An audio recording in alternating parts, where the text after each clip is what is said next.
Hey, everybody. This week, we will not have a new episode of Everything Went Black. And we had to skip this week. So, to keep everything rolling and maintain a level of professionalism, I'm representing to you an episode from The Vault. This is episode 10 of Everything Went Black.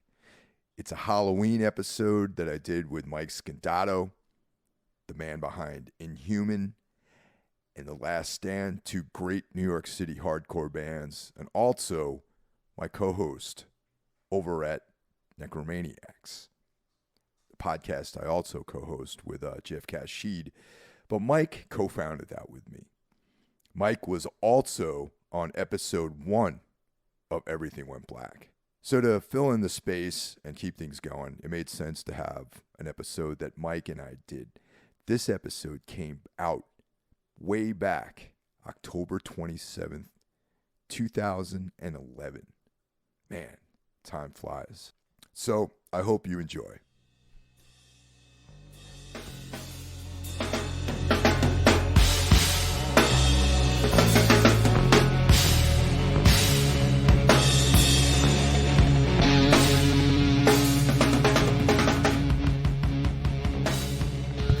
Podcast episode 10.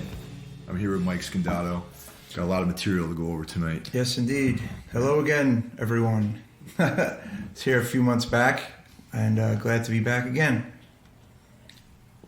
We just finished watching the West Memphis 3, the latest chapter in Paradise Lost. Paradise Lost 3, Purgatory. Yep.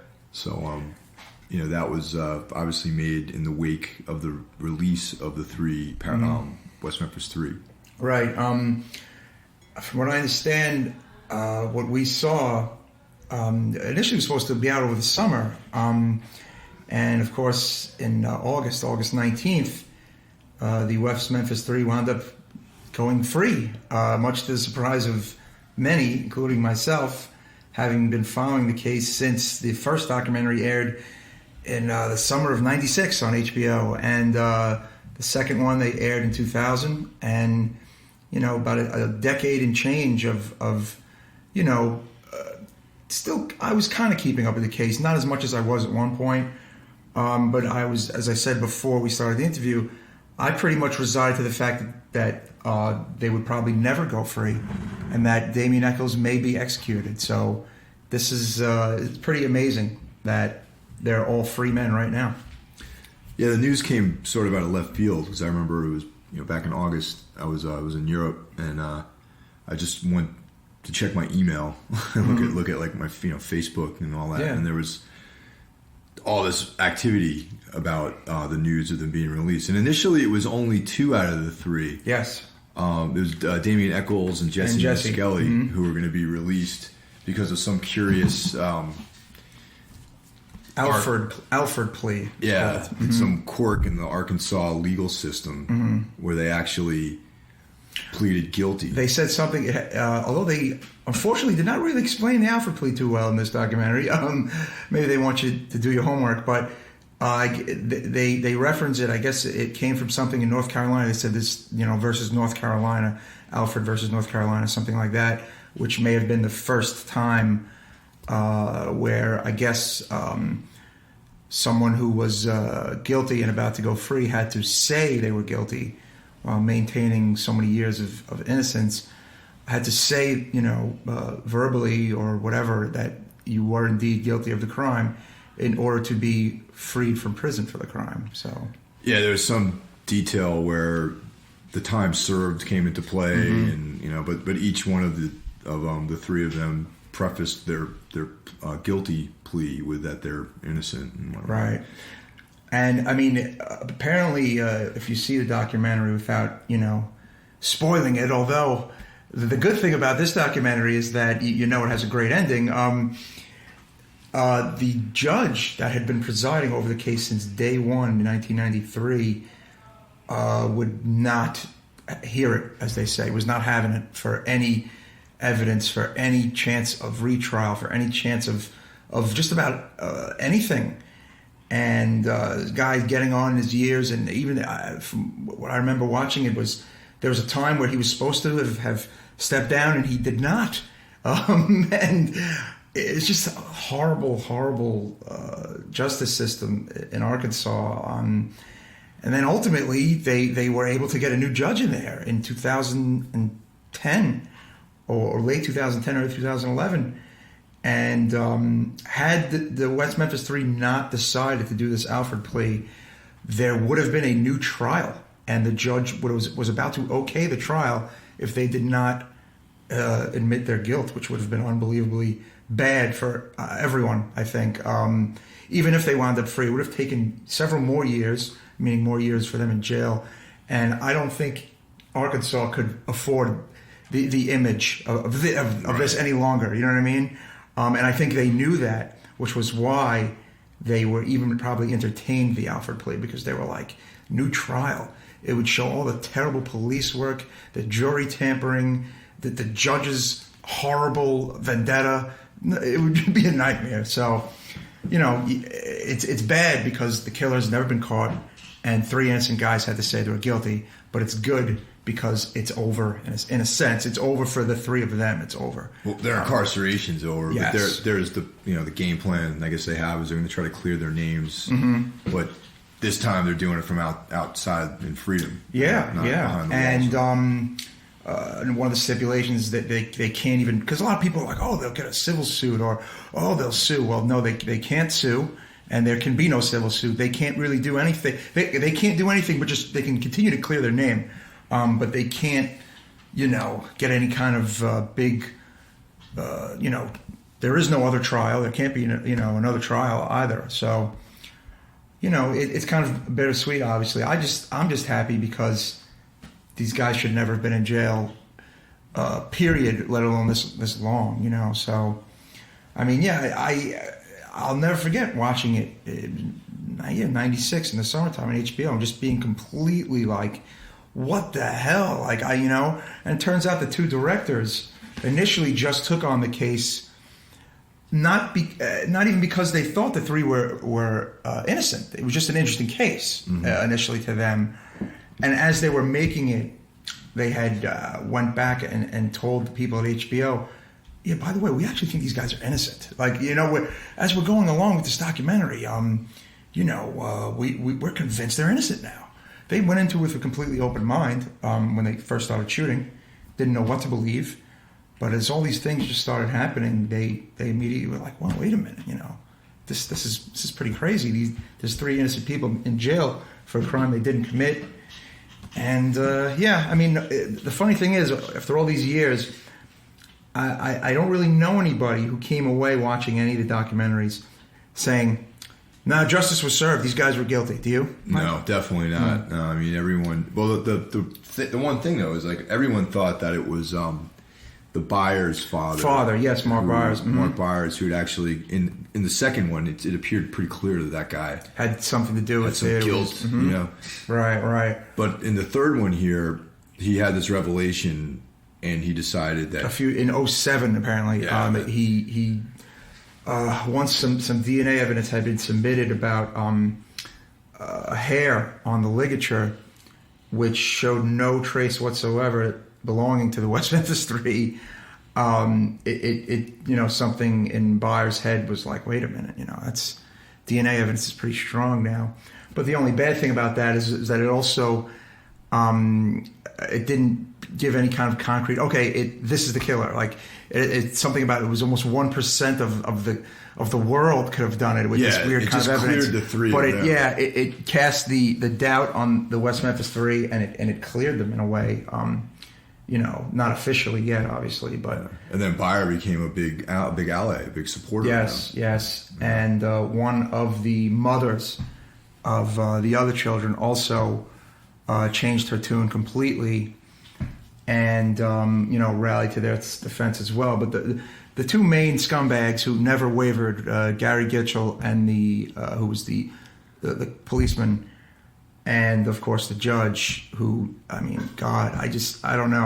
I guess if you believe something hard enough and you're wrong, you're still going to believe it. Is that what that means? I think that it was just the hubris of the judge, because he was, didn't want to So he wanted to save face somehow and just be like, I made this decision, I'm going to stick by it. I'm not going to entertain any other ideas. That's some face saving, though. I mean, wow. Well, these three guys' lives are spent behind bars. I don't know. I at some point, if the buyer's father caved, you would think maybe these guys would cave, but I guess not. I mean, their reputation as people in law and a judge, obviously at stake. But I don't know anyone who watches those two documentaries, though. I mean, really, it's just it's like the whole world is against you, and you're still holding on to this, and you're still damning three innocent people. It's just pretty unbelievable. And in this third installment, it sort of points the finger that somehow the Hobbs stepfather might be involved. Yeah, without spoiling it, I believe this does not come out until January, although there was a New York City screening a few weeks back that a friend of ours attended, and I was able to get an advance screener copy. There's a new player, so to speak, he was mentioned in the 60 Minutes piece briefly, but this shows a lot more of some interviews that were done with him where his credibility is very bad and he had a very violent past, and none of this was brought to light in 1993, 1994, because the cops never questioned anybody about this man. And simple things that I think would if had this murder, say, occurred in Brooklyn today, right? Oh, yeah. The neighborhoods of where all three of those kids lived would have been canvassed. The neighboring homes of the three children, yes, a cop would have probably knocked on their door. Interviewed people. Very simple things that I'm not a cop. I don't know what's simple and is not. I mean, I would think that this would be something on the top of the list of things to do. I think would have gotten done today in 1993 in West Memphis, Arkansas. None of these things apparently took place. And they were a month into the case and had nothing. And that is another huge reason why they dragged three, metalheads in for this. Unbelievable. Yeah, I mean, again, the West Memphis 3, I mean, it's been talked about a lot. But I think this movie, just the new documentary is just, it's weird. It's just going to be like, it's going to anger people again. It's just going to be like, wow, just reminder of injustice that went on. But the best part about it, like I said, is that it has a happy ending for the West Memphis 3, at least. And, I can't see anyone who saw the first two, dismissing this because, I know how it ends. But you're definitely going to want to see this movie. There's a lot of footage from the early 90s that was not in either of the two documentaries, which is in this, and something we noticed they kind of had a very kind of old look to it.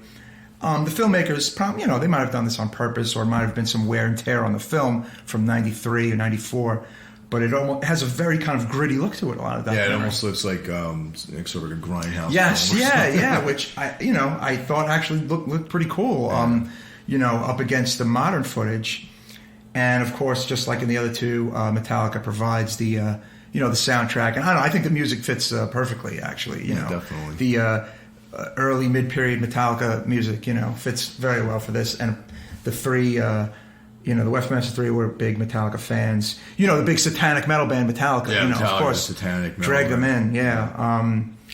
I mean, another interesting thing is that they talked to, once again, the occult expert. Who helped put the nail in the coffin in 1994. Who had no real degree, had a mail-order PhD. No qualification. But the interesting thing, the man actually, since way before then, and still now, is this occult guy. Yeah, he's still working. He looks like he's 80, perhaps, or in his 70s. The man's still working. He's got drawers and drawers of occult goodness, which he shares some in the movie. And as it turns out, they showed footage from the early mid-'80s of him on some other occult mania special of satanic, satanic panic stuff, which again was not shown in the other two documentaries. There's a lot of cool stuff. A lot of people in the cast of characters, you could say, are in this new documentary. And I mean, you can't miss it if you were even a casual follower of the two movies of the trial. And it shows Eddie Vedder and Johnny Depp and Natalie Maines, who three of the biggest celebrity supporters.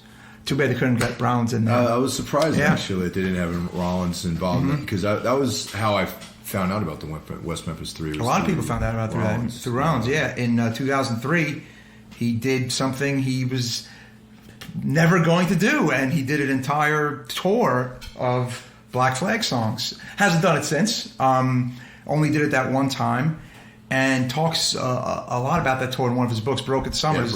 Deals a lot with the year 2003 and the tour. It was that long ago. Yeah, isn't that unbelievable? Like yesterday. Me and Mike were talking about how we saw the shows, and it's 8 years. Wow. I went to the one in Boston and the one in New York. Yeah. It was great. I mean, it was unbelievable. Like I said, you never thought he was going to do it. He had pretty much said he would now, he wouldn't. Well, Keith Morris was involved too. Yes, that's definitely helped it. Keith Morris did his era songs, and Rollins did his era songs, and it was fantastic. It was never released on DVD or anything, which is a damn shame. And now it's making me want to seek out a bootleg of sorts for myself. Gotta be something. There has to be something, exactly. And the money, a good chunk of the money for that tour went to their defense. The album that Rollins put together, the Black Flag cover songs, Sanctuary Records. Yes. I read recently, or around the time of the release of the West Memphis 3, he spent almost $100,000 on that record. And a lot of heavy guest people on it was not an easy undertaking, and it's just unbelievable that all these things done over the years played a little part, I think, adding up to the release of these guys. And another thing in the documentary, everyone on their defense team from back then, in particular from the second documentary, the people who just kind of uprooted their lives and started the initial websites, they're all still there. Yeah, they're still involved. They're all still involved, which I couldn't believe it. And the directors, Joe Berlinger and Bruce Sinofsky, they show them in like 93 and them now in 2011. It's like they've all grown up together and grown older together. Yeah. It's just unbelievable. It almost warrants another movie in a sense. Maybe even maybe it might be too much for a fictional movie about it, but just the story in itself, I don't know. I mean, I'd be curious to see a good movie about this case, about the documentaries. But I guess that's what the documentary itself exists for, with black metal and the whole, incidents in Norway with Euronymous and, the Count. There's been talk for a few years of a fictionalized movie of that, which thank God has never surfaced. And I don't think it's happening. I could be wrong. I don't think this movie is ever happening. The documentaries that are out there on it, to me, are enough. You know what I mean? There's books that, some of it's pretty questionable. Mainly. Right. Books mainly, but I don't think the documentaries really hit. No, I mean, but the story has been told, is what I'm trying to say. But if someone with a good vision and someone with knowledge were to undertake, major motion pictures of these types of things, of course, the curiosity factor would be there for people like me and you to be like, okay, let's see what this is about. Usually they end horribly, though. I mean, when people try to recreate things,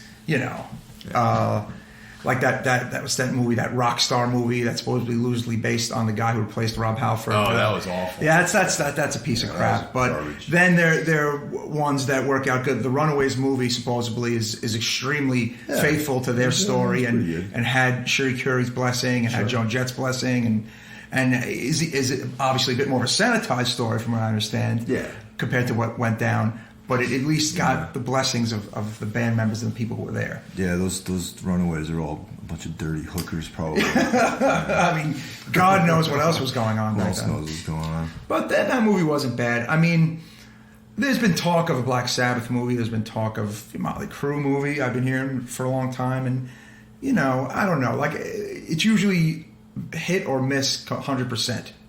Usually...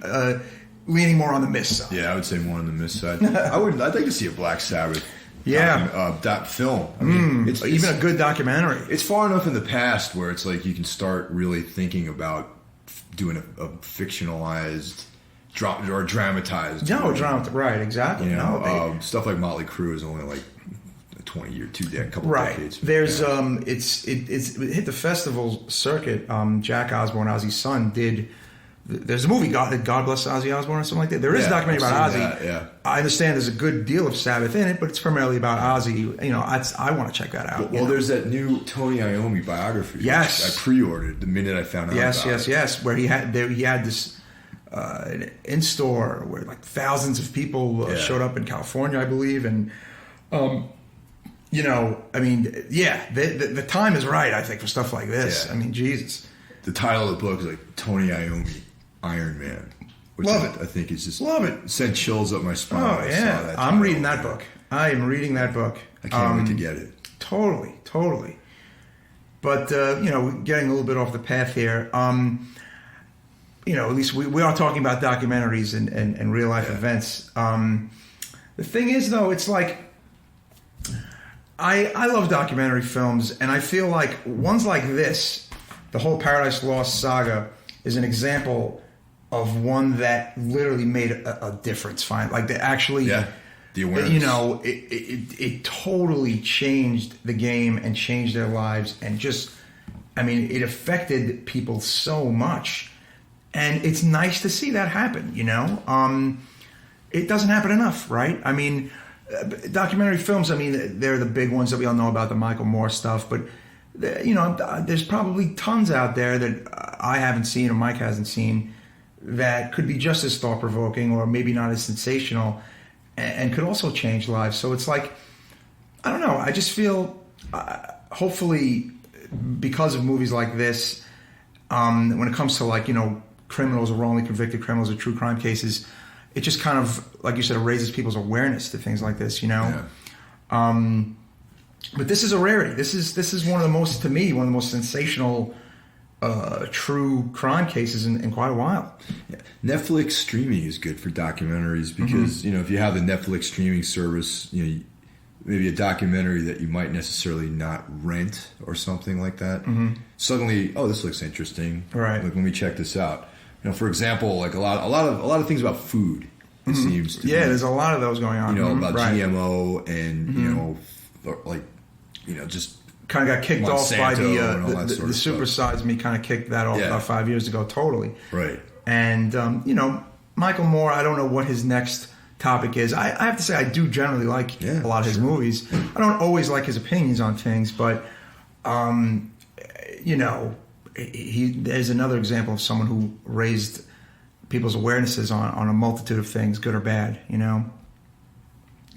But I wonder, you know, if the filmmakers even realize, hopefully they do, like, you know, they themselves, if we're even choosing, you know, not knowing in 1993, 94, like how all this would roll out, like how they feel, you know what I'm saying? Like, I'd be curious to read a little more about their feelings on it. And, you know, it must feel pretty good to know that you helped someone get out of jail.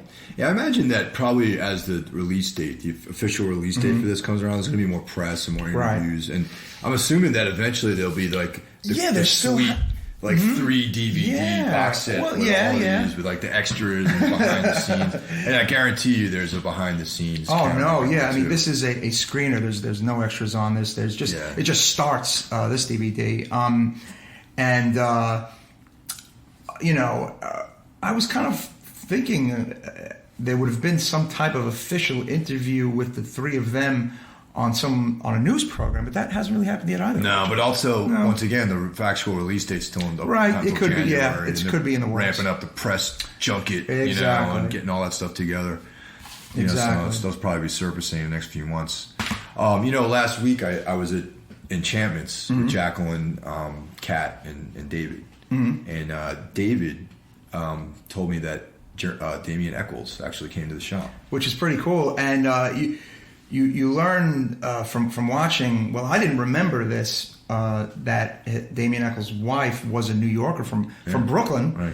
and moved from New York to West Memphis. I actually I forgot that or I didn't know that at all. I didn't know that until tonight. And it's we don't know this, but it could be very possible they're living in New York again. So yeah, I think I said that he was living here, but I could possibly be talking on my ass. Yeah, no, we don't know. But the fact that he was at a shop not too long ago, and that the woman, his wife, is a New Yorker, maybe they moved back here. Who knows? Yeah. I could see not wanting to live in. We just mentioned this after the movie before we started taping. I would disown my statehood if that's something you can do. Yeah. I know I would certainly do that.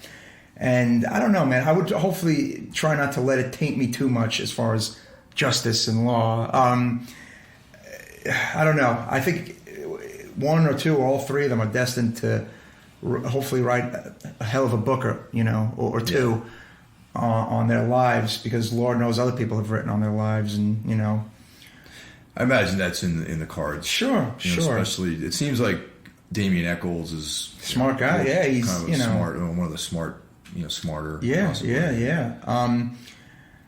And say what you want, whatever about like Eddie Vedder or Natalie Maines or Johnny Depp, three people, pop people, so to speak.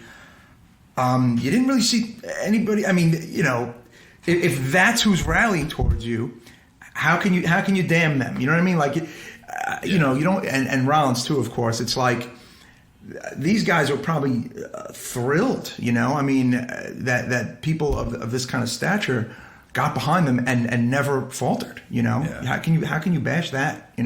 I've always been a big Johnny Depp fan, and earlier on, I'm not a big Pearl Jam fan, nor I've always kind of Dixie thought Eddie Chicks. Vedder was like kind of like a cheesy whatever. Well, one could argue he walked into quite a great situation, and in his defense, I got to say that I've grown to appreciate him a little bit more. Yeah, sure. I like man. some of his other stuff that he's done, and he seems like a genuine person. Yeah. I have no knowledge at all. No, Dixie with Chicks. no personal. No, yeah, I don't know.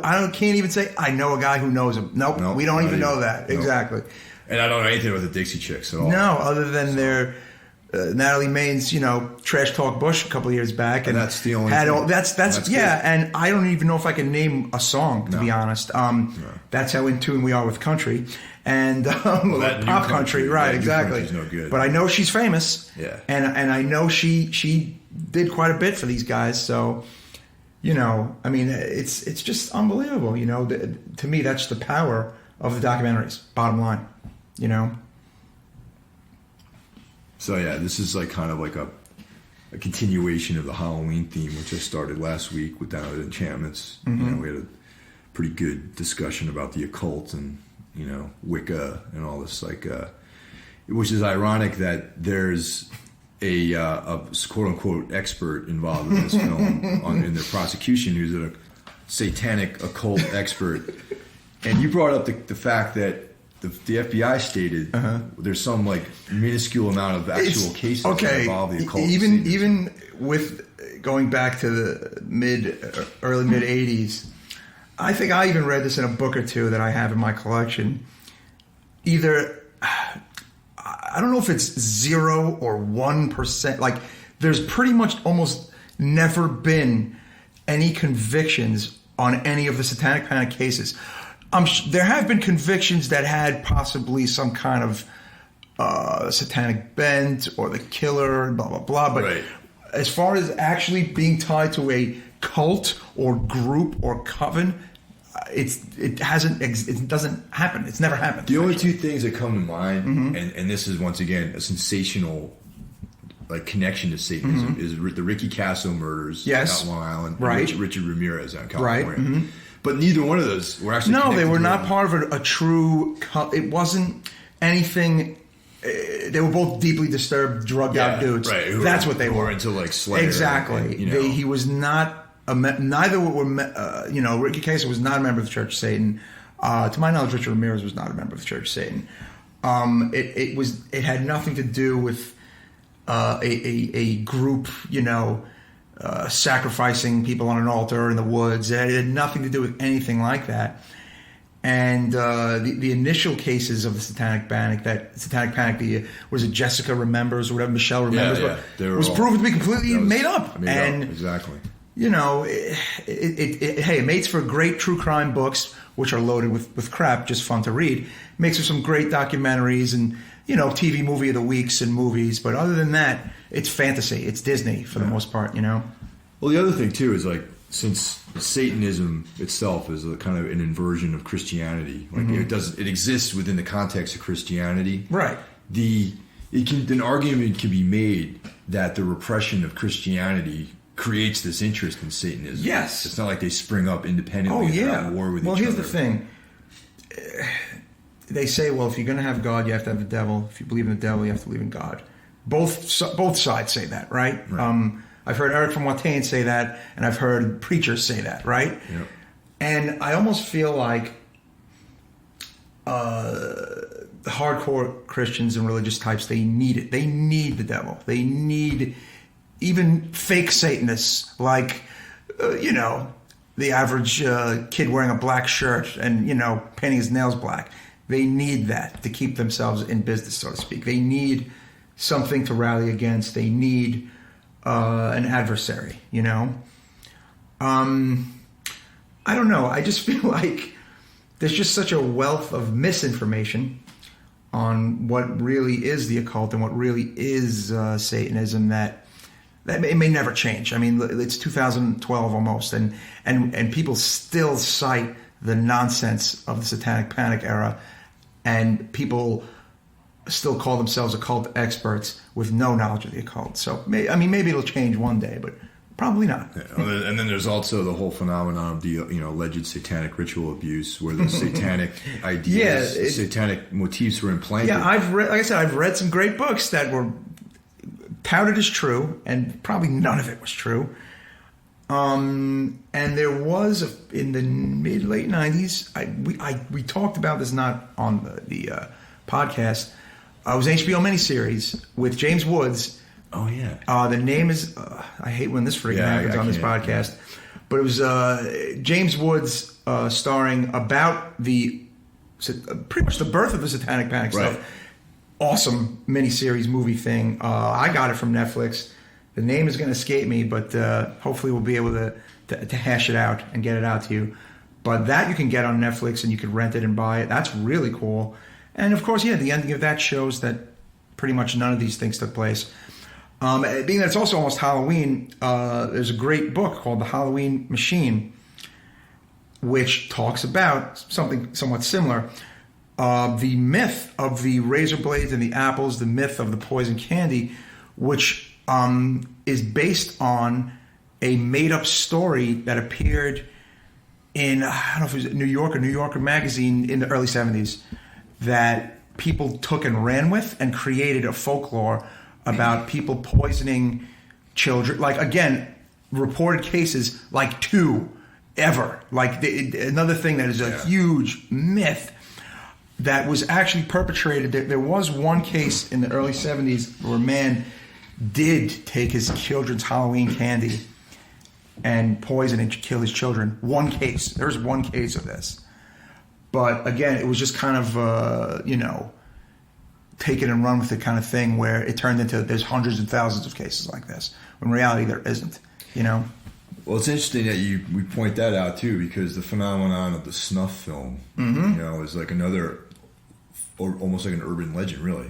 Pretty much doesn't exist. I mean, well, it may exist, but not nearly on the scale as we were led to believe many years ago. And now this ties us into our original intent of the podcast, because we were going to talk about Roger Watkins and Last House on a Dead End Street initially as our sole focus of this episode, but then we had the good fortune of being able to score this screener. Right. Yes. So we took a couple hours and reviewed that, and then just added that on.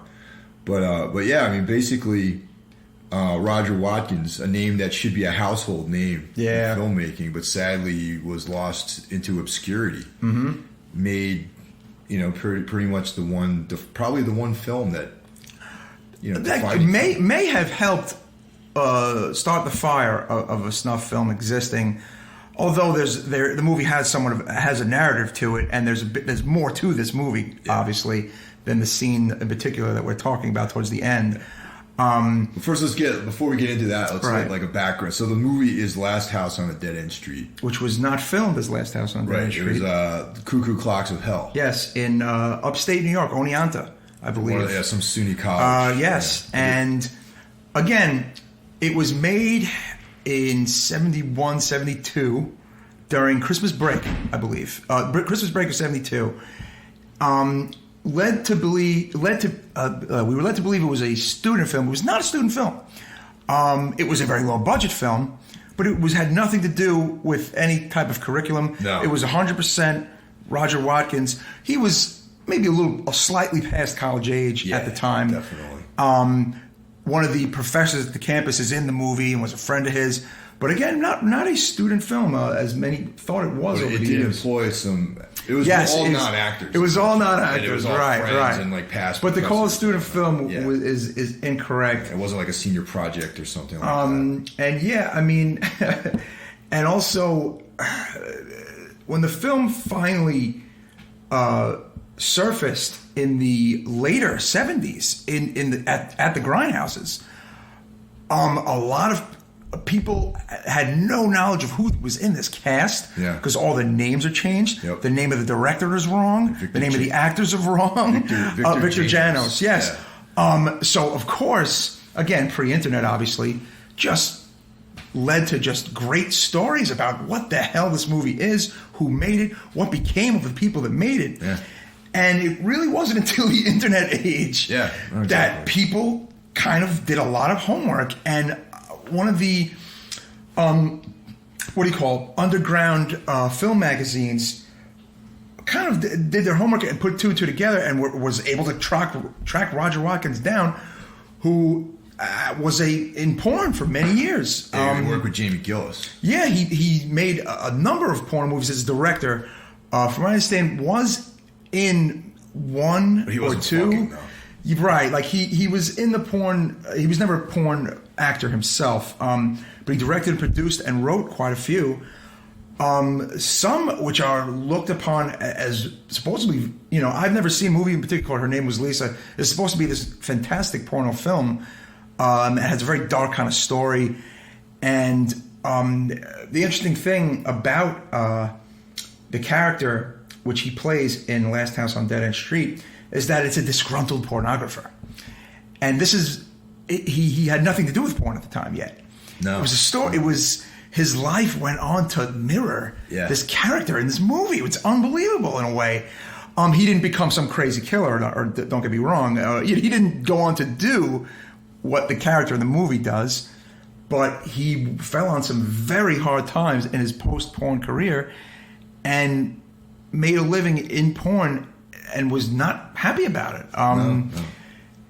And it's just the guy around the early 2000s, a now sadly defunct DVD company, Barrel Entertainment, put out the DVD, the double disc of Last House on Dead End Street, along with a wealth of extras and a great booklet that tells this entire story about the film and what Roger Watkins was doing, and there are different cuts of the movie, because the movie in actuality was over like a much longer cut initially existed. The original release version, the one that made it to the theaters in its limited release, is only 75 minutes long. Yes, it was short, right. But he shot a lot of footage. Like, I'm trying to remember the exact time of his initial length of footage. I think it's almost something like 3 hours long. I know, I've seen that very rare DVD collection. Mm-hmm. Do you have that? You have? Yeah, I have. Mm-hmm. Yeah. I know. I slept on that. Yeah. See, that's the thing. $400. What's sad is that I thought Barrel was going to be around forever. Yeah, I figured I'd always be able to get that, and now it's gone forever. Along with the Necromantic 1 and 2 and Scram and a few other movies. Yeah, they're all good luck buying these on eBay, people, unfortunately. The most expensive one is Last House on Dead End Street, actually. A sealed copy is, almost in the neighborhood of $400. An open copy could run you $200. Yeah. I bought it for $22, I believe. But it's kind of a sad story, because he died. He died in 2007, right around the time when the excitement over the movie had kind of ran its course. The DVD was, I believe, by '07 still in print or just about to be out of print, and there were talks of him doing a sequel, actually. Yeah, like a legitimate film with like backing, like some studio backing. So. Right, and he had gone on to be like a cult hero along in the underground, horror world. And a lot of people were really wanting a comeback and looking forward to a comeback. And like a lot of people of that era, it just was not meant to be. One of the books that changed my life that also tells quite a bit about Roger Watkins, Sleazord Express, written by Bill Landis. He passed away a few years ago. People were looking forward to more books from him. And just, of course, 2 weeks ago, David Hess died as well at 69.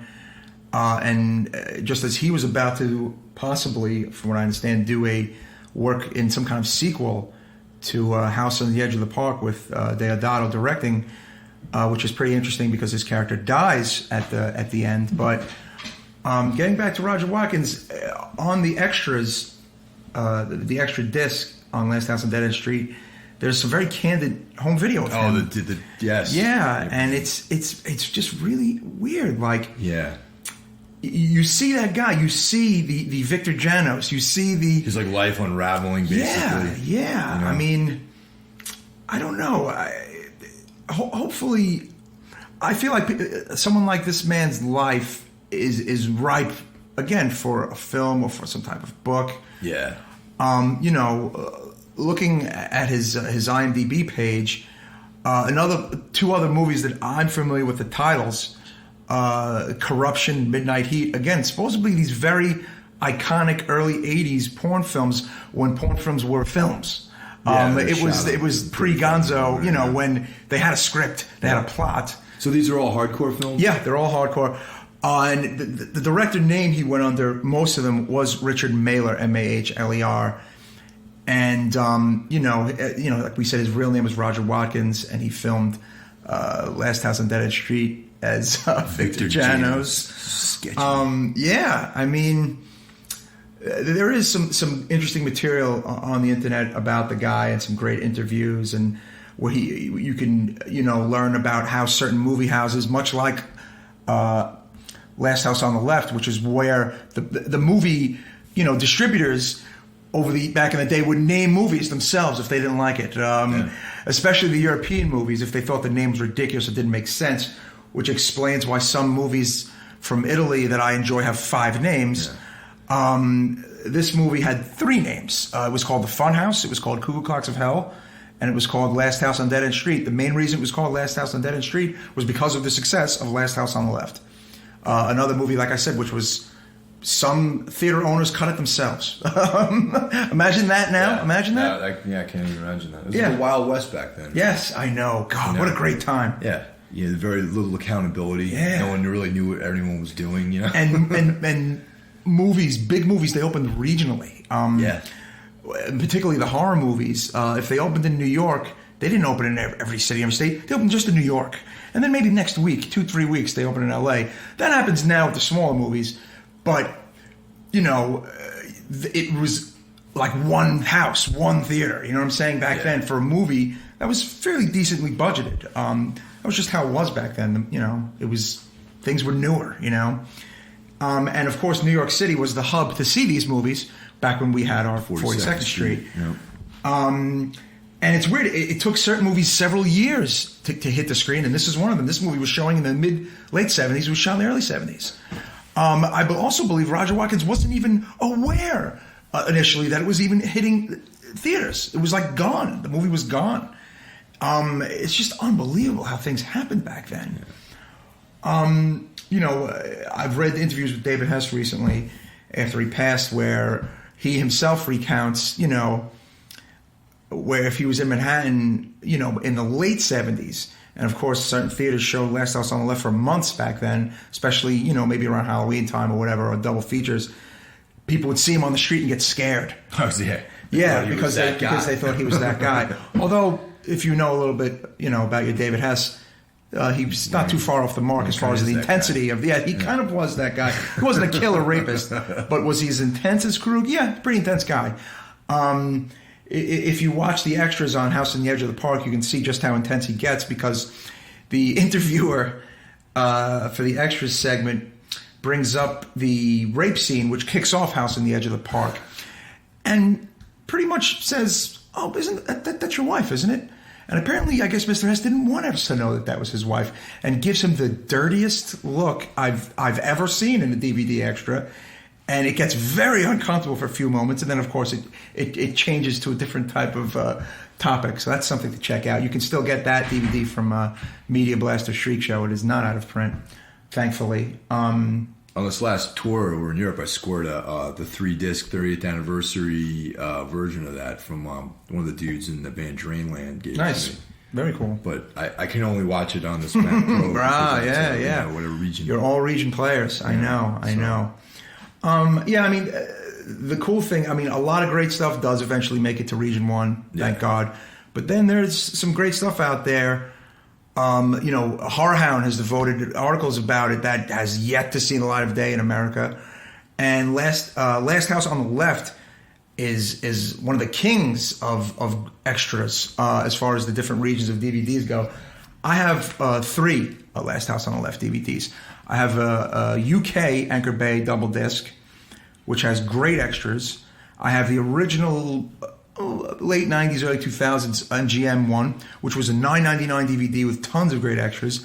And then in 2009, MGM reissued a new one to cash in on the remake with the stupidest cover I've ever seen, which makes no sense to the movie. It's almost like a giallo cover with a glove on a girl's face. Oh, yeah. Stupid artwork for a great movie. But again, that has new extras in it as well.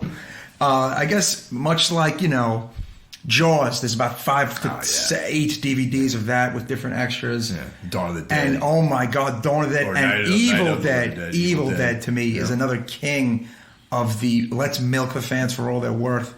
And, the reason why Night of the Living Dead is that because there's no goddamn copyright it's on all it. public domain at this point. There can be 100 more, we could unfortunately. put one out if we wanted could. If we wanted to make a Night of the Living Dead DVD, we could, and not get arrested. So that's pretty... Well, there's that other one. I have a copy of it. It might have been one of the first DVDs I ever bought, actually. Is they have this footage that's shot that has, like, Michael Madsen in it. Oh, yes. That was when Russo, the man who, don't get me wrong, huge part in the canon history of the Dead films, he wrote the scripts. Yeah. Well, he got it in his head to put new scenes in with the old footage and colorize and that did not work out too well for the fan. A lot of people really hated it. I bought that as well, actually. I bought that on VHS. It's like one of the first ones I think. And that's one of the first DVDs you bought. The first DVD I did buy was actually Mario Bava's last movie, Shock, on DVD. I think I got my first DVD player in 2000, unfortunately. And I bought it at a Sam Goody. I knew, I knew who Mario Bava was, obviously, but for some reason, I was like, I'm going to grab this DVD. It was decently priced, and I still have it to this day. And it's still in print. It has different artwork and stuff, or it might have been transferred over to Blue Underground because Bill Lustig, the guy who directed Maniac and many other movies, was the head honcho at Anchor Bay back in the day when they were putting out all the great stuff, and then left the company and started to reissue all the stuff that he brought in, the Argento movies and a lot of the other cool Italian movies and horror movies. And Blue Underground to this day still puts out great stuff. Anchor Bay has kind of slowed down a bit with the old stuff, concentrates more on new stuff. Some of it very good, actually, in my opinion. Some of it maybe not as good. They just make too many goddamn Evil Dead movies, Anchor Bay. DVDs. Too many. But getting back to Last House on Dead End Street, if you have not seen it, it's very hard to just kind of say why it's about blah, blah, blah, or it's this kind of movie. I mean, it's not for the casual horror fan. It's not even for the casual movie fan, wouldn't you say? Definitely not. You have to be pretty deeply into the genre of horror films. Right. You have to have a background in like 70s horror specifically. Oh, absolutely. Because it has that sort of sleazy, low-budget grindhouse vibe to it. But it's funny because, I mean, one very strange scene in the movie is there's a scene with blackface and a whip. And I mean, a lot of it, the movie does follow somewhat of a narrative because it is a story about a disgruntled ex-pornographer looking for the next level. Yeah, well, he gets out of jail. He gets out of jail, yeah, exactly. Watkins plays like he stars in the film. Mm-hmm. So in the beginning of the film, he's just a pornography director, filmmaker. He gets out of jail, and his mission is to get even with everyone who fucked him over. Yes, and that's really the plot of the film. And then he starts shooting these films, and then it just keeps escalating and getting more sicker and stranger. Yeah. And everyone in the movie was not an actor. Most of it were students at the college. No one got paid, pretty much. If you watch the documentary, no one got paid. Very small budget. But I tell you, it has scary, disturbing scenes, and I think it's in that sense. A lot of people say that it's not a great film, and that it's. Some people think it's a horrible movie. Some people, but other people, they view it for what it is. I mean, he was very young when he made it. It's made for very little money. It has a tremendous movie-worthy story behind it, in my opinion. So does this man's life. When you look at it in that context, I think it's fucking fantastic, actually. And the eeriness about how his own life went on to very closely mirror his first film. It's just very strange. Yeah, that's definitely uncanny. Yeah. There's also like a sort of a Manson influence. Yes. Even with like, 'cause, the Manson family used to. Well, Charlie came out of jail. And then he developed this following of young girls. Right. Then there was the filming of the alleged the snuff films. They shot films of murders out on the ranch. So there's like a little bit of that influence in the film too, where he is kind of this Manson style Manson-esque figure, exactly. Interesting thing of note on the extras. Netflix had this. It was on Netflix for years, guys. If you missed it, I feel bad. What Last House on Dentistry. I don't think it's on there anymore. Maybe it's on for streaming. You could have rented both discs actually at one point. There's an interview with him on not the Larry King show. I forget what talk show it is. Oh God. One of the guy who's hosting, who's still alive today, actually. I can't think of his name. The show was on up until I think the early 90s. And the movie is Cuckoo Clocks of Hell. Like, it's not even called... he's talking about the movie as Cuckoo Clocks of Hell, so it's kind of interesting. And, he was a big horror fan. He talks about that, his love of classic horror and Lugosi and Karloff and Hammer films and things like that. And...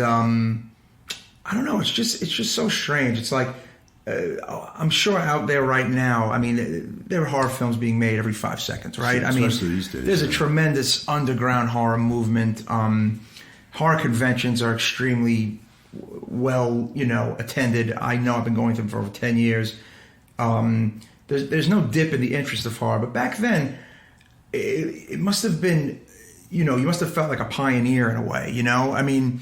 If you were making these type of movies with this type of violence level, not knowing who the hell was going to see it, you know what I'm saying? It was shadowy, more shadowy. Yeah, I mean, one can only wonder, what's going on out there now. I mean, it's just in this age where we feel like we've seen everything, where I welcome movies from 30, 40 years ago and get excited about them because I feel like I've seen everything.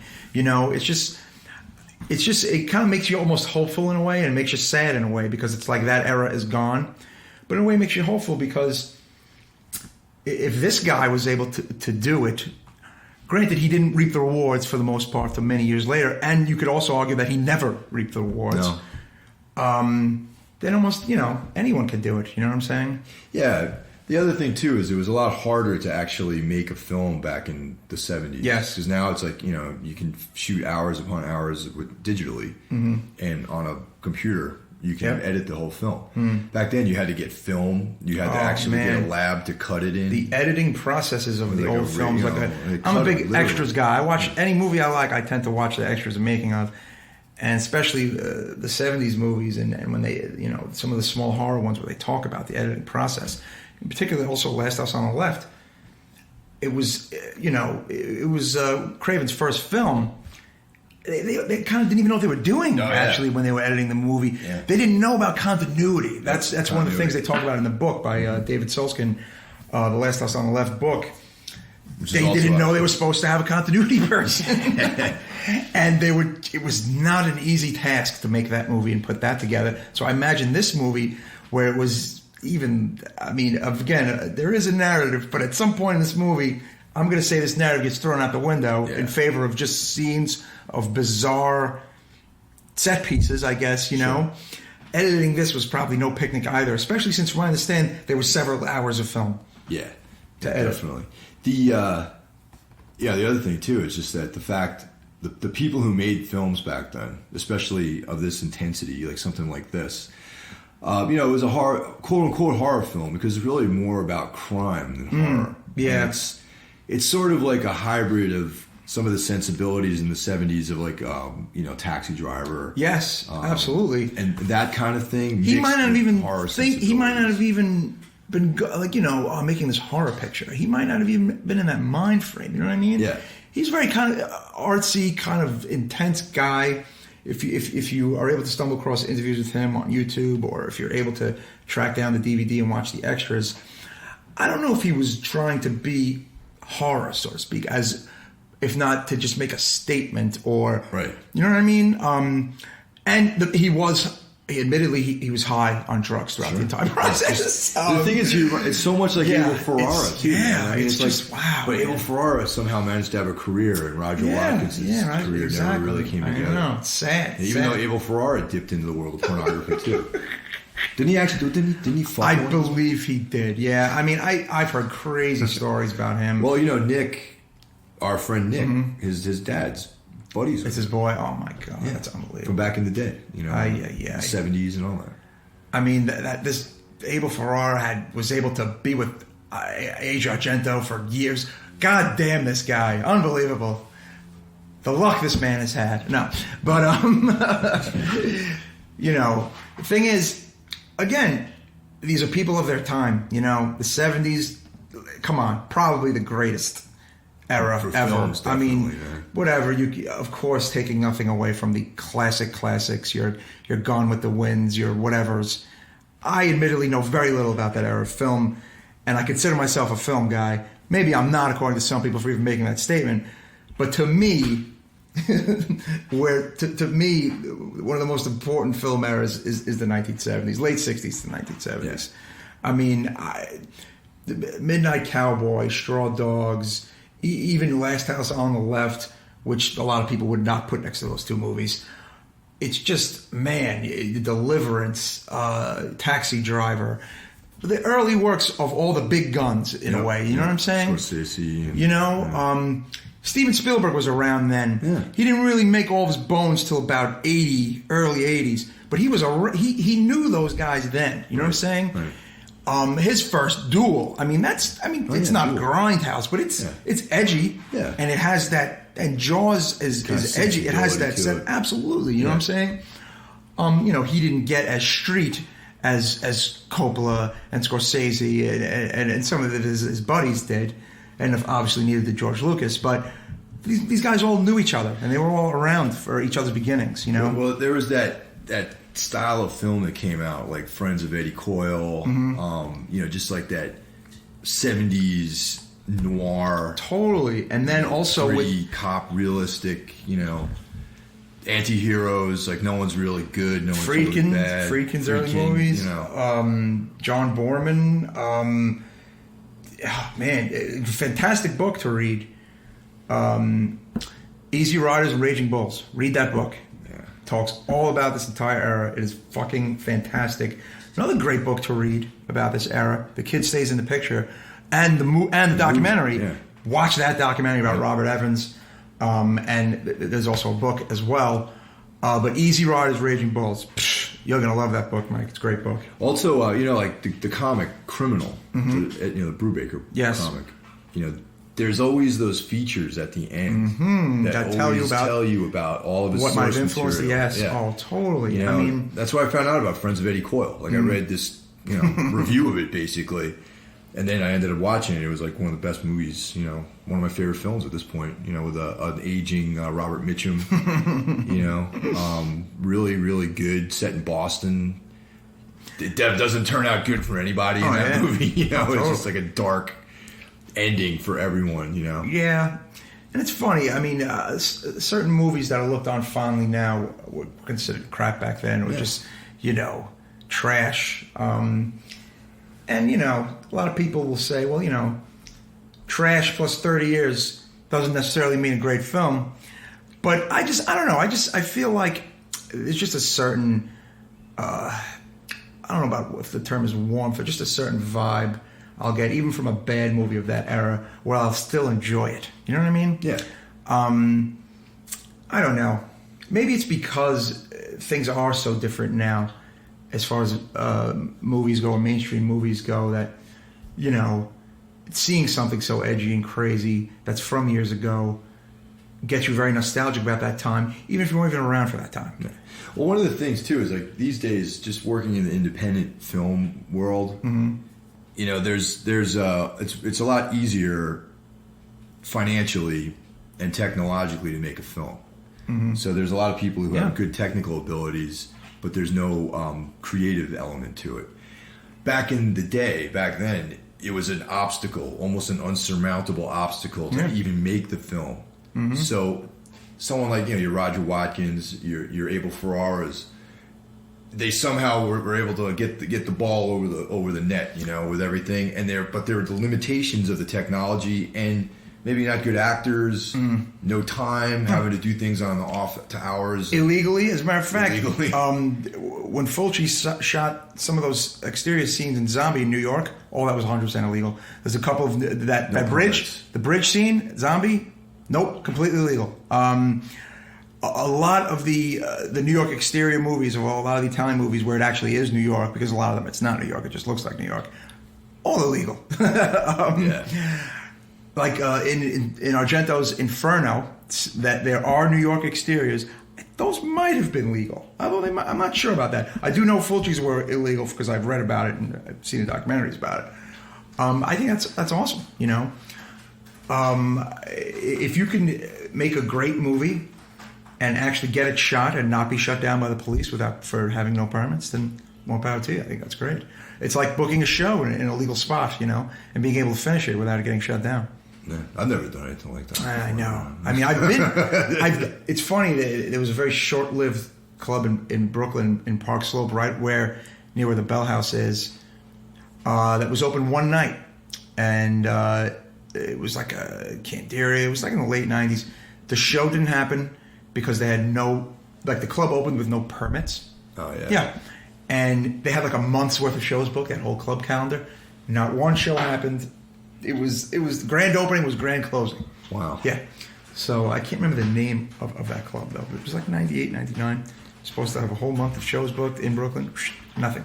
Well, that was the case with a lot of places. I mean, even up until recently, in the last 10 years, like out in Bushwick, there was a bunch of different spaces that had shows. Yeah, little pop-up spots. I almost feel like Acheron is an illegal club, but it probably isn't. It just seems like it seems like it should be. However, they have a bar. Yeah, they gotta have something somewhere, right? I mean, it looks like it's just somebody happens to be renting this out. Here's a show. Here you go. Yeah. Because there's no proper PA really. I mean, it's there is a rustic. PA. Exactly. Speaking of Acheron, this past weekend you played. Yes, my band The Last Stand played with Mouthpiece and Youth of Today, the Secret Show, which of course, by the time Friday, Saturday rolled around, it wasn't that much of a secret. But Youth Today and Mouthpiece were part of a CMJ show in the afternoon at Santos in New York. But they played with a bunch of like rap groups and weird groups, and Kylesa played, and it was a very strange bill, which was a big turnoff to a lot of the hardcore fans. Sure. And pissed some people off because they're like, okay, Youth Today waits 20-something years to play New York, and this is the show they're playing, and it's not even all ages, and a lot of feathers were ruffled, as they say, right? So it turns out they want to do another show, and they want it to be an all-ages show, and they want it to be a small club. My band, The Last Stand, we provided the back line, And we were, one of only 3 bands playing, and Mouthpiece was going to do it. They were going to do a double duty show, and of course, Youth Today does. There couldn't be any flyers for this show. There couldn't be any Facebook pages for the show. But again, by the time Friday rolled around, people just kind of put it all on Facebook. Exactly. And for fear to me of no one knowing about the show, I myself told a whole bunch of people about it a few days before, because come on, I mean, what are you going to do? You have to tell someone. Someone has to find out about it. I mean, a secret show is cool and all, but if it's 100% secret, then there'll be 2 people there, right? Exactly. It'll be the bands. So yeah, the doors wound up opening after 11 o'clock. We went on at midnight. We were supposed to go on about 11:30. And people, it was a good turnout. People came out. I just question some of the people in the audience, Mike Hill. Let me tell you. I constantly question I people. don't know why there's a big hipster turnout for youth of today. To me, there's nothing, there's no connection to me. There's no ironic metal connection. There's no bad black metal connection. There's you know what I'm saying? There's nothing hip to me about hardcore right now, to me, in my opinion. And straight edge hardcore, what's hip about straight edge hardcore, Mike? Oh. Nothing. There's nothing hip about straight edge hardcore, unless you love straight edge hardcore, right? But people there clearly to be there at a secret show, man. You know what I'm saying? That could have been the element. Yes. Because in New York, everyone likes to be special. Yes. And they want to know, the secrets. Why couldn't the word hit 100 more hardcore kids in New York? As it probably didn't, but it hit 100, whatever, not 100, but you know what I mean?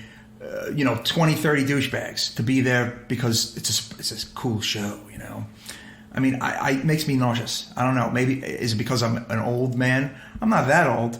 Is it because, the young whippersnapper? No, it's nothing like that. I just would rather, again, have seen people who legitimately like the music be there. You know what I'm saying? But there were. No, there were. Don't get me wrong. That were into it, right? No. That would have been a shame, really. No. Don't get me wrong. More than half the crowd was there for Youth Today. Was there for hardcore, but to me, too many of the crowd was not. That neighborhood is like a sort of peripheral epicenter of hipness. And it's just, look, it's been going on for 10 years, okay? This hipster, Williamsburg, Bushwick, I'm capping it around 2001. It's still here. Probably isn't really going to go anywhere. Maybe the rents will get cheaper in Williamsburg eventually, but for now, it's pretty much everything stayed the same to me for the past 10 years as far as this respect goes. But I don't know. It's just weird to see it infiltrate a reunion type gig of a hardcore band from the late 80s. I just thought that was kind of strange. I don't see any hip factor there. No.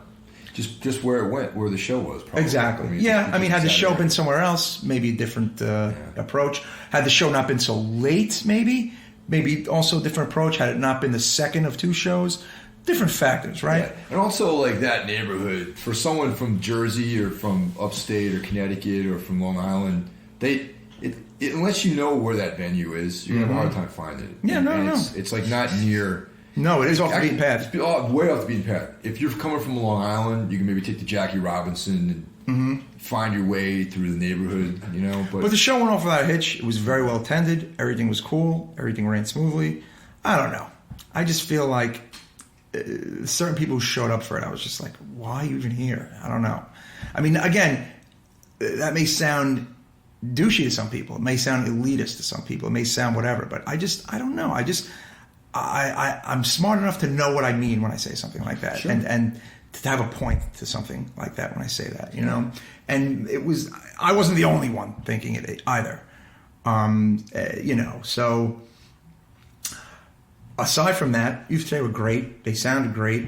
Talked to Ray and Purcell a little bit about future shows. They're playing Connecticut, I believe, in November sometime, and like they said, they were asked to play next year's Black and Blue Ball, but they don't know. I'm like, oh, okay. But heard some rumblings, though, of something for next year, because 2012 marks the 25th anniversary of Revelation Records. Oh, yeah. And I'm just going to say it. It might not even be true, but supposedly Rev is planning a tremendous 25th anniversary show in California, which is where they're based out of. But again, this could be just bullshit. into another, Quicksand, Judge, Youth Today, with everyone basically, like everyone, right. including Inside Out, supposedly. Inside Out. Yeah. Now, if this happens, if it happens and there's enough time, I'm getting on a plane and going to California to see the show. Fuck it, I'm old enough. They're not going to do any more. If Inside Out actually plays a show, I mean, shit. To me, I always thought that band was great. I wasn't even the biggest Rage fan, but to me, to see a set of Zach singing those songs to me is pretty fantastic. They're way different bands, though. Yeah, no, but supposedly it's this big thing they have in mind, which is great because they kind of slept on the 20th anniversary, which I thought there was supposed to be something cool planned for that, but they didn't really do too much for the 20th. For those who may not know, Revelation Records was the seminal, initially new Connecticut-based hardcore label that put out the early records of Youth Today, Sick of It All, Judge, Girl Biscuits, Bold, all Revelations 1 through 20 for some people is, the Bible. I'm obviously quite a fan. And to me, that'd be quite a gig to see Quicksand and supposedly Judge and supposedly Inside Out into another, the whole gamut of their roster. Oh, Sick of It All on the stage together would be pretty cool. It would be a lot cooler if it was in New York. However, from what I understand, it's supposed to be California. Yeah, well, they're out there. That's what the label is, exactly. Right. Revelation also put out that sickly Kiss a Goodbye record, too. Absolutely. Who knows how far this fest, which may not be happening. I don't know. I like my track record for things, though, Mike. I don't know. If you do some homework on me, sometimes when I say things... Usually right on, man. Sometimes when I say things, they happen. Yeah. And this is November. We shall see next spring or summer. But anyway, that would be something. Again, I don't know. It's like I go on websites and I read backlash about older hardcore bands or even older people going to shows. Like, it just, the age thing has reared its ugly head in a way that I can't even... From who? Like younger kids? Douchey people on message boards, Mike. That's what I'm talking about. Is it backlash of older people? Against, of younger types saying, if anyone over 30 was at Youth Today, you should be ashamed of yourself. Like, what? Like, yeah, I mean, it's just, I can just feel it. Some people... early 30s didn't even get to see Youth Today, so why should you be ashamed of yourself? You know what I'm saying? It's like, and also the thing is, it's like, the same can be said if you're, those guys are all in their 40s at this point. Mid-40s, exactly. And it's like, how many more times are you going to see them, number one? Number two, I'm sorry, if there's a demand for older bands or bands from the 80s, whatever, then that means someone gives a fuck. You know what I'm saying? And then it's more than three old guys giving a fuck. Yeah. Don't you see what I mean? Like, if bands are able to do well that are from 20-something years ago, that has to say something. It's supply and demand. You know what I mean? A lot of people will argue that some may think that's the best era of hardcore. Some may think the early era is the best era of hardcore, the later era. It doesn't matter. If there's an audience, that's what matters. If people want to see it. I mean, it also depends on like what, the best and all that kind of stuff is what your preferences exactly. are. I mean, exactly. It's all subjective, really, I mean, that's people might only like West Coast hardcore. They might think Black Flag and the Circle Jerks and stuff are like really where it began and ended. Minor Threat could have been the beginning and the end. SSD Control, like bands like that. Like that could have been like it, and anything after that could have been like, oh, this is all like said and done at this point.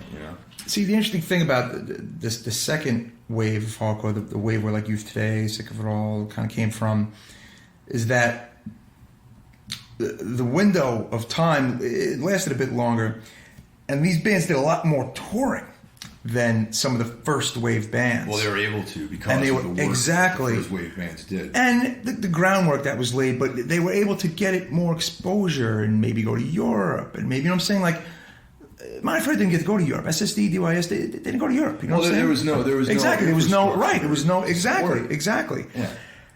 And I just feel like these bands made an impact. You know what I'm saying? I mean, we all know the impact that your Misfits and your Minor Threats and your Black Flags made.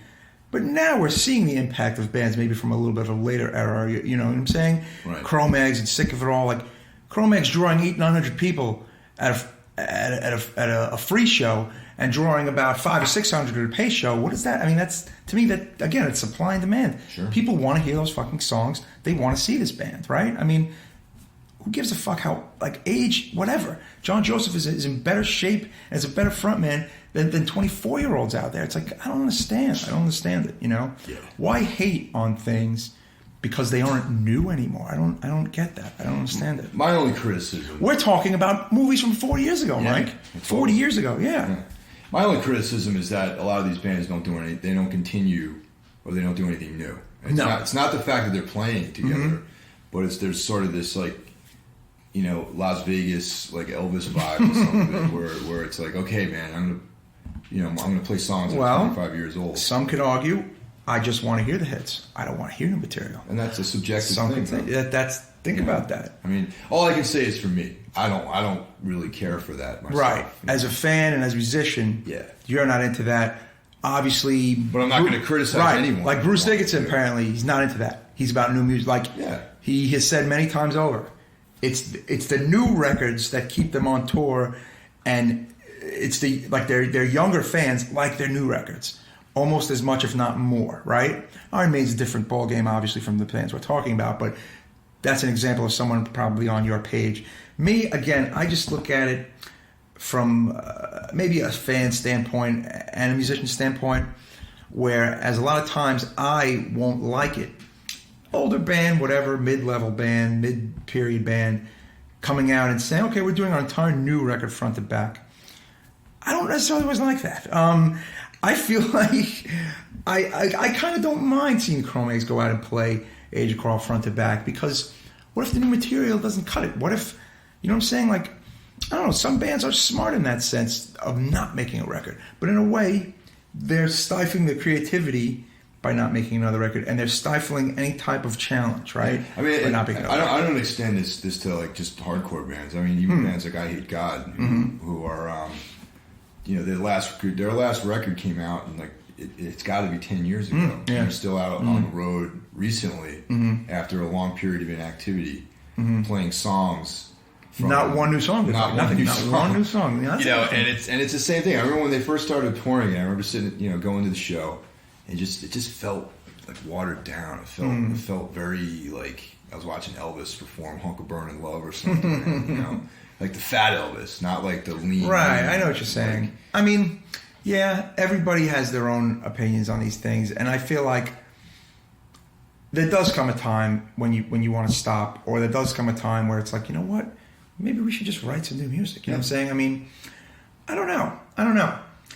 But as far as bashing people or bashing someone is a completely different thing. To have your opinion, absolutely, I'll support anyone's opinion as long as it's their own ideas. But once they start, through whatever ego they might have, start reflecting that on other people and thinking that, you know, well, since I feel this way, everyone has to feel that way, and you're a fucking clown for not feeling like I feel, then I don't support that at all. And especially on message boards where people have no fucking heart or soul or any kind of, like, courage. An example of a band that was had a huge misfire with a new record and has not even torn the States yet of a new record is Morbid Angel, as we call it. Oh, God. They have not played, I believe they have not done a U.S. show in support of this record that came out in June. They're supposed to tour in the fall, the spring of next year. That's a long-ass time to wait. Yeah. People are already saying, I hope they don't do one damn song off that record. I know, I don't. They have yet to even, in any interviews I've read with them, I'm quite a fan. I read as many interviews with them as I can because I want to see some admission of a misstep. They have yet to have any type of admission of any type of misstep, any type of anything. However, Pete Sandoval has expressed his dislike for the record. He's not on the record, though. And he's not on the record. He could not play on it due to injury, blah, blah, blah. Well, he's on a new Terrorizer record that's coming out, and he says he does not like the new record, that he would not have played on this new record, and pretty much, to me, said some statements that just almost guarantees he's probably not in a band anymore. Who knows if that's true or not, but at least someone on the team has their head on straight, for God's sake. Jesus Christ. That band, such an important, beloved band. Oh, yeah. Who so many people thought, myself included, that this record was going to be a monster, a death metal statement, you know what I'm saying? Just like a milestone comeback record. No. On par with Carcass's Swan Song. as disappointment. Dude, in some ways, more disappointing than Carcass. Way more disappointing. Yeah. Huge missed opportunity. I remember listening to that Swan Song record. Oh, it was a depressing day. Last couple of months. In and I was 1995. Oh, that was a depressing day. Yeah, it was. I revisited that a couple months ago, and it almost brought me to tears, man. It's like a bad Megadeth record. It's a bad mid 90s Megadeth record. You know, it's just like way just out of touch, trying to like latch on to like some other thing that they're not good at. Your name is Carcass. Don't play anything with death metal. I'm sorry. Don't play anything. But you're Morbid Angel. You're you know what I'm saying. You're come on. You know what I'm saying. It's just like when Entombed got all retarded for a little while, and they did. No one liked it. To me, I almost feel like Entombed did so much damage. When they started making good records again, so many people had written them off that didn't even come back to their good records, because I think the last 2-3 records are good, solid metal records. For the most part, death metal records. And now people left them so hard that they didn't come back. Yeah, because their shows are pretty disappointing recently. They came through a couple of years, and it was kind of like... sparsely attended. What a shame, too, because I still love them. And I would, if I was in town, I would have gone. Yeah. I like Entombed a lot. On the music side, one of the greatest death metal bands of all time, called it a day. Dismember broke up last week after 23 years as a band. Wow. Yeah. And man, people are upset about it. People are more angry about it because they thought, what are you doing? Like, you know, you guys are like, again, one of the least changed bands, a band that, again, very beloved, just to me, much more great records than not great records. And their last record, Self-Titled, was a phenomenal record. Also, it's very similar sort of sound to like classic Entombed. Yes, exactly. And gets more respect than Entombed, it seems. And they unfortunately called it a day. It's kind of sad. Loved Matty Carthy's vocals. Oh my God, one of my favorite death metal singers. The riffs on their records, man. Again, the last Self-Titled record is a monster record. Check it out. One band that always continues to deliver though is Immolation, who we saw 2 weeks ago. Wow, talk about getting better with age. Talk about the band to replace Morbid Angel in American death metal. I hope so. Taking nothing from Cannibal Corpse, who are probably really the biggest American, fully functioning, non-broken up, non-sellout death metal band. And also probably technically players are on par with Morbid Angel. Exactly. I mean, man, like, what a great show, what a great band, great frontman. Just like these guys, all these years, they all had full-time jobs. Like they admitted themselves in interviews. Music was about love of music and love of death metal. It wasn't a career. Although we've been on labels, we make records, we go on tour, it's not our job. That's an interesting statement from a band that's been around, again, since 1988, 23 years. Yeah. Never broke up. Small period of inactivity between the first and second album when they got let go, and Roadrunner let go of all the death metal bands, and they wound up on Metal Blade. That was the longest they went, I think, without making a record, about 4 years. But they did not break up in that time. You know, it's just unbelievable. I feel like they're bigger now than they were when I saw them almost about 20 years ago in the early 90s. Death metal's been on the upswing for a little bit. Yeah. The shows are a little bigger. Maybe in our neck of the woods, in Brooklyn, black metal is a bit more of a little more of the bite of the pie. And there's more black metal new bands than there's death metal bands. Yeah, absolutely. Well, because it's harder to play death metal. I think you're right. Black metal. I think it might be a little hard, and it's harder to be a good death metal band. I was going to revise that statement. I mean, to be a good death metal band. To be a good death metal band, it's harder. You can't suck. Yeah. You can't phone it in, and if you do, it's you know what I'm saying? Yeah. If you're a brand new death metal band coming out there and you're horrendous at your first 2-3 shows, you're done. Unfortunately, it's not the same for black metal in Brooklyn, because I think there are some horrible bands out there that are doing quite well. So, hey, what do I know? I mean, the thing is, too, with black metal, it's like, it's sort of, more, it's less technical and more, like, feel. Mm-hmm. Yeah. But a lot of bands hide behind the feel as opposed to really putting it out there. Right, exactly. Trying to say, and they just execute the style, and it's like, okay, we're like a black metal band or whatever. Yeah, I mean, even to be, old school death metal, you can't suck. I'm a little surprised that there's not more straight death metal coming out of New York. When at the shows, the shows are always well attended. The kids are there. Yeah, I would think a new death metal band would have a nice audience. I would assume, especially a good one. Mm-hmm. But it seems like not much going on there. I don't know. If it is, it's very small. I guess or we haven't heard it yet. I think there's definitely a strong extreme music scene that runs completely independent and parallel to the hipster metal thing that's going on. Yeah, there's factions. You talk about the different factions in the hardcore scene, which still exist and probably will always exist. But the several factions, it seems, in the metal scenes as well in New York. Yeah, like we went to that Impiety show, Jacqueline and I, and Paul and Janice, his lady friend. We went to see Impiety at St. Vitus recently, and it was like a very, very well attended show for a pretty small band, pretty obscure band, really. Definitely. But the place was packed. I don't know if it was sold out, but and it wasn't a cheap show either. Oh boy, it was like a $25 show. No. Well, I mean, they're an international band. They have a lot of. I threw down though, man. Ooh, I threw down. Brutal. Me and Paul went in. Nice. Our lady friends actually opted to stay out and hang out in the bar and talk. 25. Well, hey, they're from freaking Singapore. I don't have a problem with that because they came in. It's amazing that they're here in certain respects. 25 is a little steep for that kind of crowd. But I guess the thing that a sort of point I'm trying to make is like a few days later, Bison came through from Canada, who are great friends of mine, and like my band Tombs is toured another I would call a metal band, but not the kind of metal that Piety plays, obviously. No, different type. That show was attended by people who I've never seen in any of these other types of shows before. Right.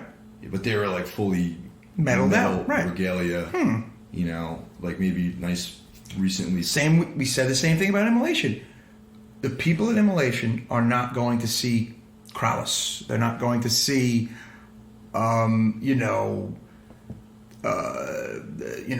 Tomorrow's Never Ending, Forever's Yesterday. You know what I'm saying? Those bands. They're not going to see those bands. They were death metal fans. Yeah, young and older, right? It was, a lot of death metal shirts. Cannibal Corpse, Deicide, Obituary. Oh, yeah. Death metal shirts. Chrysian death metal, again, who I probably don't necessarily see at every show. Definitely few faces, obviously, going to shows this amount of time, you're bound to recognize people.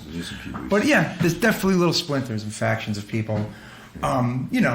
People come to see Tombs, people who come to see Black Anvil.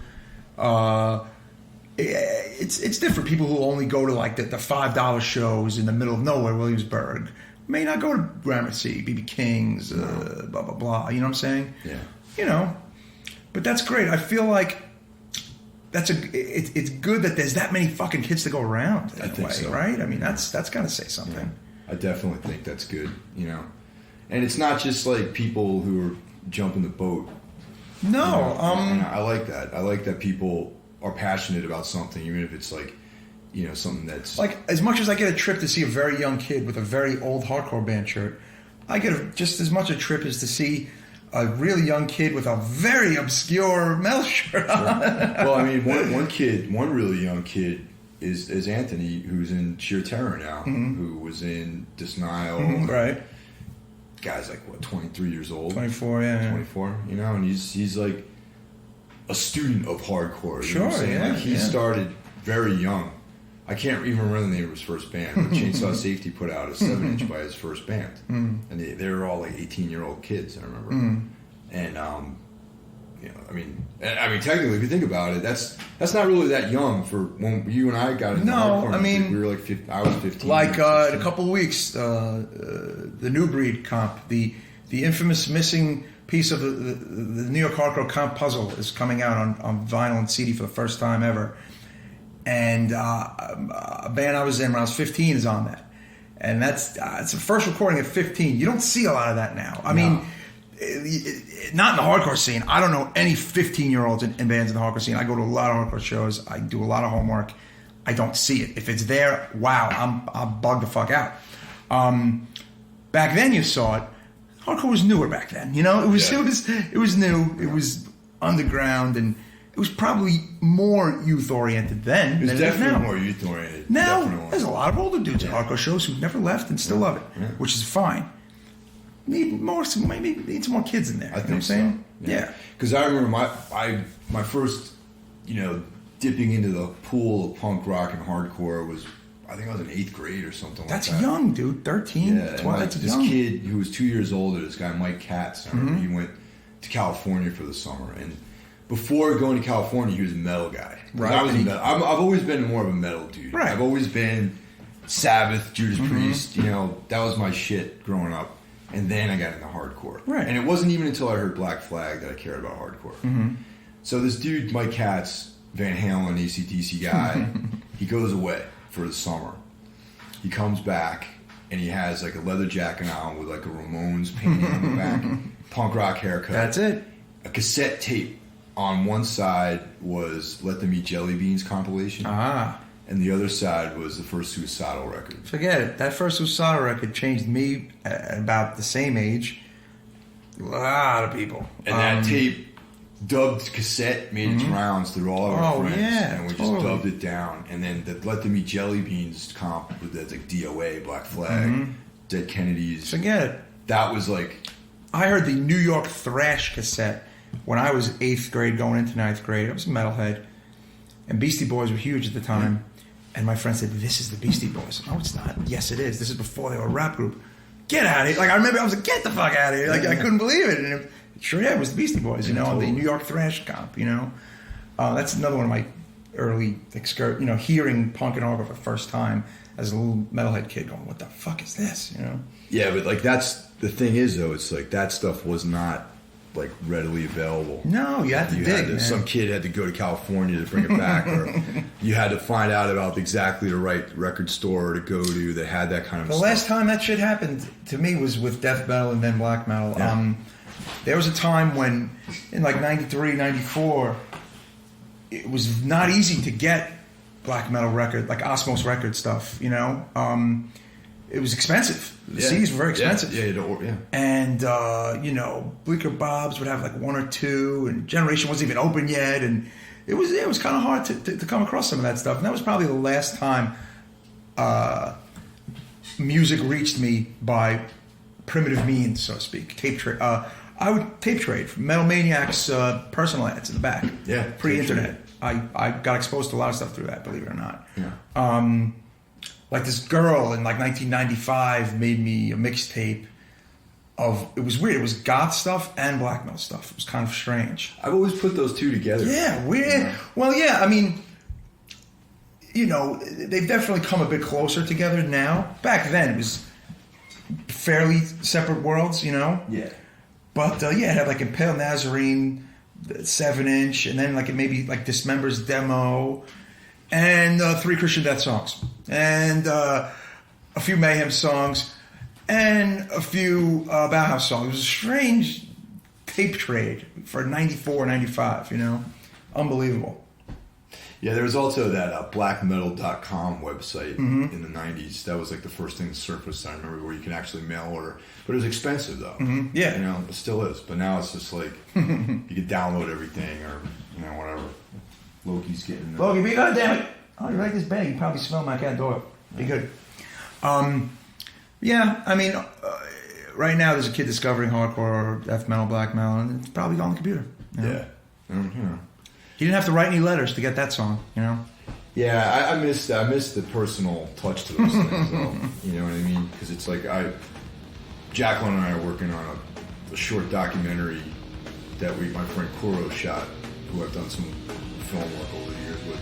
It's Senator Al Malcolm, the guy who did Trash America. Yeah. He's well I met him. famous record store. Sure. On the East Coast, at least. And we shot a bunch of footage, and we're editing it down. Eventually, it's going to be available on this blog.